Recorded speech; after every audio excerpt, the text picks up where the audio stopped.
প্রিয় ভাইরা আমার, দলের সিদ্ধান্তে আমরা সংসদে জয়েন করি এবং বিশেষ করে দেশনেত্রী বেগম খালেদা জিয়া, আগামী রাষ্ট্রনায়ক বিএনপির অ্যাক্টিং চেয়ারম্যান জনাব তারেক রহমান এবং স্ট্যান্ডিং কমিটি আমাকে সংরক্ষিত মহিলা আসনে একজন সংসদ সদস্য হিসেবে সংসদে পাঠায়। তখন আমাদের তরফ থেকে আমরা বলেছিলাম যে যতটুকু স্পেস আমরা পাবো সংসদে আমরা পুরোটাই কাজে লাগানোর চেষ্টা করব।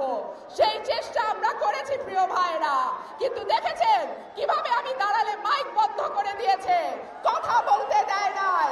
যখন আমি আপনাদের কথা বলতে চেয়েছি, সাধারণ মানুষের কথা বলতে চেয়েছি, গণমানুষের কথা বলতে চেয়েছি, আমাকে থামিয়ে দেয়া হয়েছে।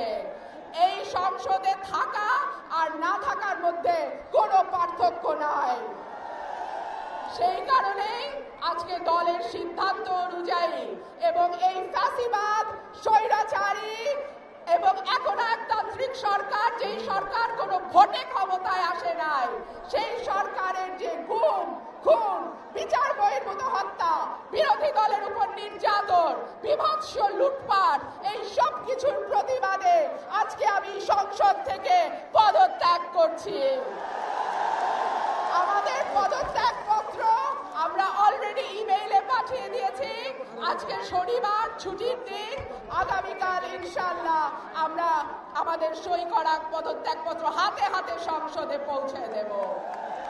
যেই সংসদ বিনা ভোটের সংসদ, যেই সংসদ হাসিনার মতো ভোট চোরের সংসদ, যেই সংসদের সঙ্গে দেশের সাধারণ মানুষের কথা যেই সংসদে বলা যায় না, সেই সংসদে থাকার কোনো প্রয়োজন মনে করি না।